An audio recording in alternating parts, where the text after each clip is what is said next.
Au cours de la conférence de presse animée par le groupement des partenaires politiques pour la paix, dénommé GPP, la coordonnatrice générale de ce groupement politique a fait un tour d'horizon de l'actualité politique ivoirienne.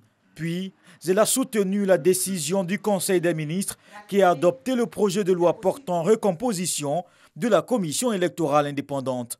Le GPP se félicite et salue le gouvernement de Côte d'Ivoire pour avoir bien voulu, au nom de la cohésion nationale et de la paix, engager la réforme de la CEI. Le GPP se félicite des travaux et des rencontres qui se sont tenus entre le gouvernement et l'opposition et a abouti à la prise en compte des préoccupations des acteurs dans leur majorité. Le GPP se félicite donc de l'adoption en Conseil des ministres du résultat des deux travaux, des propositions de rééquilibrage de la CEI, telles que demandées par la Cour africaine des droits de l'homme et des peuples. Et nos travaux de haut niveau ont permis évidemment de réduire de façon drastique le déséquilibre qui était constaté, ce qui permet aujourd'hui à la société civile d'être fortement représentée. Toutefois, la porte-parole des 13 partis constituant le GPP a fait des recommandations, pour la consolidation de la cohésion sociale en Côte d'Ivoire.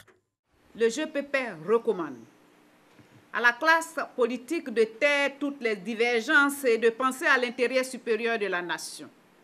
Toutefois, il est regrettable que certains partis absents par leur propre chef au récent dialogue entre le gouvernement et l'opposition ne fassent pas amende honorable afin de prendre le train en marche.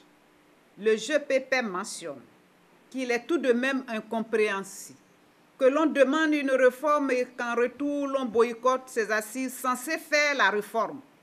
En ce sens, le GPP rappelle que le train de la réforme de la CEI risque d'arriver à bon port sans certains acteurs politiques, sachant que le gouvernement avait plusieurs choix pour aborder la question de la réforme de la CEI. Le GPP demande donc aux partis et groupements d'éviter de faire de la surenchère en cette période sensible et surtout assez fragile. Le GPP, au terme de cette conférence, a demandé au gouvernement de continuer le dialogue social et les discussions inclusives avec toutes les parties prenantes.